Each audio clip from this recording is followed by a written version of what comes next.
Alors, Moray et Rabotai, dans quelques jours, Be'ezrat Hashem, nous lirons la Megillat Esther, au travers de laquelle on va célébrer le grand miracle de Purim. Et vous le savez que Akadosh Baruch Hu a été Makdim Refoua la Makka. C'est-à-dire, avant même que Haman ne monte au pouvoir, avant qu'il puisse obtenir l'accord du roi pour exterminer Am Israël, Akadosh Baruch Hu avait déjà préparé l'antidote. Esther Amalka se retrouvait déjà comme étant la reine, installée confortablement au sein du palais royal, donc celle qui était la plus à même d'intervenir en faveur de son peuple. Et en effet, lorsque les missives ont été envoyées par les 127 contrées du règne d'Achashvérosh, à ce moment-là, Mordechai va dire à Esther, le moment est arrivé d'agir. À toi d'intervenir auprès du roi. Mais elle va lui dire, je ne le peux pas tout simplement pour la simple raison, c'est que celui qui vient de manière impromptue, à l'improviste, voir le roi sans invitation, sans convocation, eh bien, il est voué à la peine capitale. Ahat dato lehamit. Ve'ani lo nikreti lavo el hamelech ze 30 yom. Et moi, il y a déjà 30 jours que le roi n'a pas fait l'appel à moi. Alors, qu'est-ce que lui répond Mordechai? Il lui dit, Al tedami benafshech lehimmalet bet hamelech mikol hayehudim, ki im acharesh taharishi ba'et hazot, revach ve'atzala ya'amod layehudim mimakom acher, ve'at ubet avich tovedu, u'mi yodea im le'ed kazot igarat la malchut. Traduction. Il lui dit, ne pense pas que toi tu vas pouvoir y échapper, être épargné. Si aujourd'hui tu n'interviens pas en faveur de ton peuple, sache que Akadosh Baruch Hu a d'autres moyens pour sauver ses enfants. Mais toi et la maison de ton père, vous serez voués à la perte. Vous serez perdus. Et qui est-ce qui sait?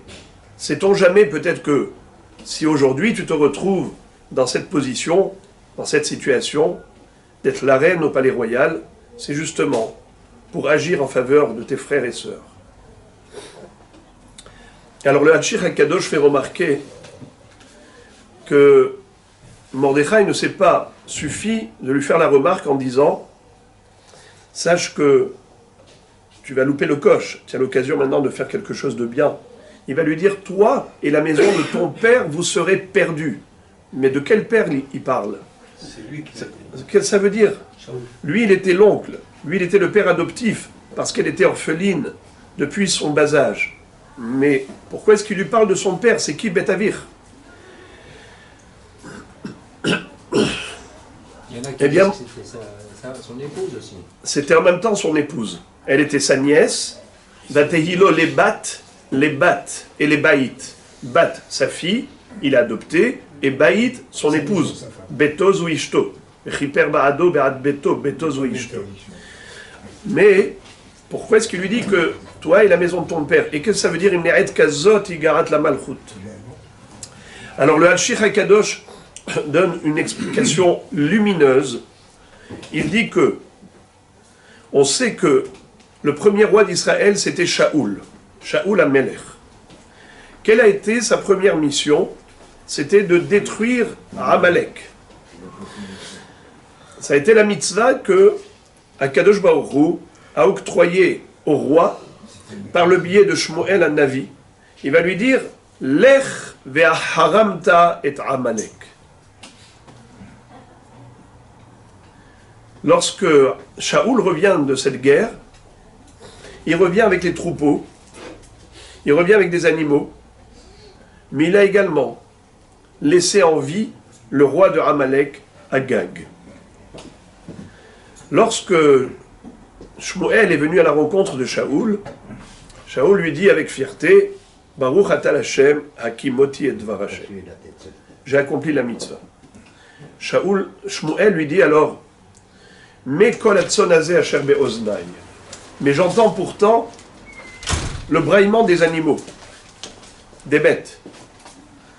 Alors Shaoul va lui dire, Asher Hamal Am Alatson, le peuple a eu pitié du bétail.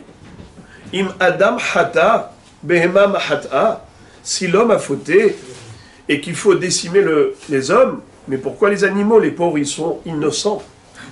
Deuxièmement, c'est que ces bêtes-là peuvent servir de sacrifice, de korbanot. Haval, de gaspiller autant de sacrifices. Shmuel lui dit, Alo shemoa mizevachtov, les hakshiv mechelev elim. Écouter, c'est mieux qu'un sacrifice. Obéir et se soumettre à la volonté divine, c'est plus important que les korbanot. Ce qu'il y a dans le korban, c'est la soumission à Dieu. Quand on faisait un sacrifice, c'est qu'on était prêt à subir toutes ces opérations qu'on infligeait au korban. C'est une soumission totale et parfaite, une annulation de soi devant Dieu. Aujourd'hui, tu as pris une initiative contre la volonté divine. Hachem t'a dit, Timhe et zecher Amalek. Tu as laissé les animaux. Dieu n'a pas besoin de tes korbanot. Deuxièmement, tu m'amènes ici à Agag immédiatement. Vaïchassef Shmuel et Agag. Il lui a dit, comme ton épée a rendu beaucoup de mamans malheureuses parce qu'elles ont perdu leur enfant à cause de toi avec ton épée, aujourd'hui c'est ta mère qui va te pleurer. Eh bien, Vaïchassef Shmuel et Agag. Immédiatement, il a mis fin à sa vie. Morav et Rabota, écoutez ce qui s'est passé pendant cette nuit, une nuit, durant laquelle Agag était resté dans le cachot, prisonnier de Shaoul. Il y a une servante qui est venue le voir. Et dans cette prison, elle a conçu de lui un bébé. Elle va donner naissance à Hamedata.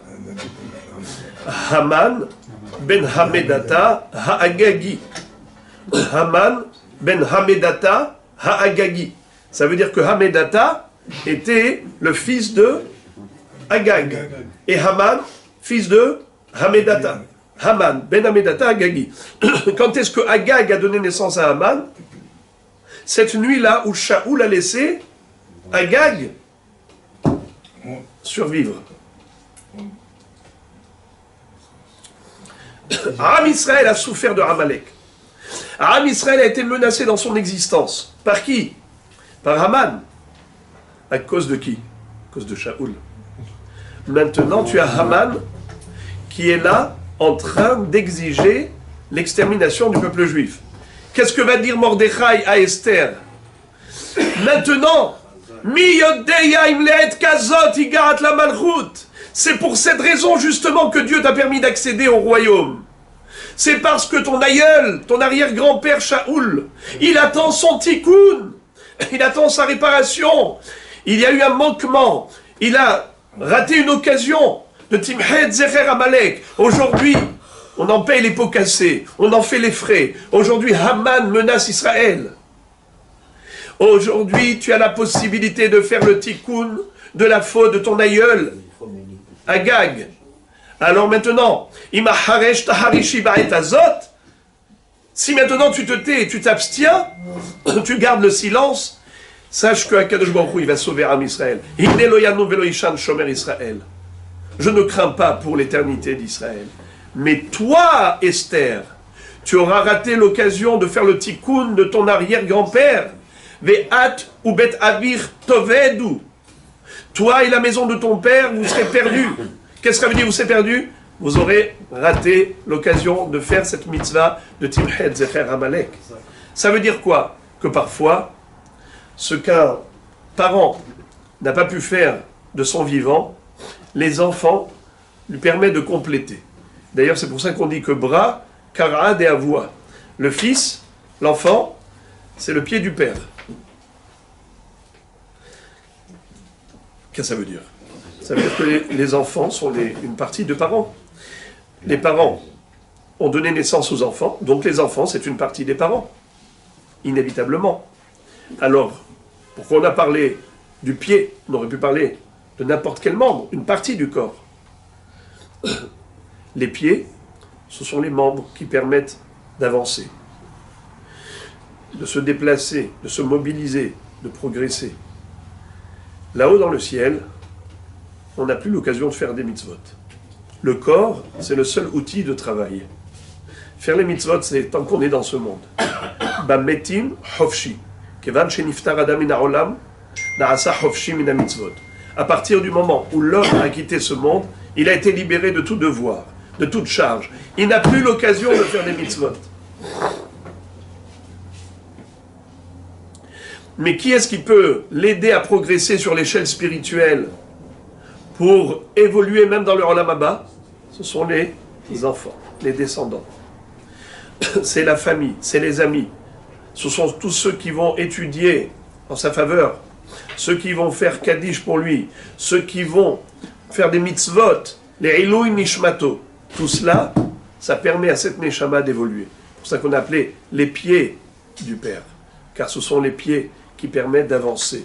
Eh bien, continue d'évoluer là-haut dans le Olam Haba, comme il est écrit à la fin de Masechet Brachot. Mais Azrat Hashem, nous aurons l'occasion, dimanche soir prochain, de faire le Siyum de la première Masechet, la première Gemara du Shas, après le grand Siyum du Daf Hayomi à l'échelle universelle. Eh bien, grâce à Dieu, voilà, on a déjà terminé une première Masechet. Ça dure 7 ans et demi, le Shas entièrement. Voilà, il nous reste à peine encore 7 ans, moins quart. 7 ans et quart. Et bien, Azrat Hashem, voilà, on avance, on évolue. On commence Masechet Shabbat ce dimanche matin. Ben, Azrat Hashem, on commence Masechet Shabbat. Il y a 156 dapim, 157 dapim. Ben, Azrat Hashem, on aura l'occasion de travailler pendant 5 mois exactement. Alors, j'invite d'ailleurs tous ceux qui le souhaitent de se joindre à nous pour cette belle aventure. En tout cas, ce qui est sûr, c'est que, voilà, le limoud, le limoud à Torah, le kiyum mitzvot, tout ce que l'on fait pour les niftarim, c'est un cadeau qu'on leur envoie qui est d'une valeur incommensurable, parce qu'ils peuvent avoir laissé énormément d'argent, avoir laissé beaucoup de choses ici, mais qu'est-ce qu'ils ont pris avec eux? Uniquement ces srouyot. Et si jamais il en manquait, eh bien les mitzvot que font les enfants, c'est au profit et en faveur de ses ascendants.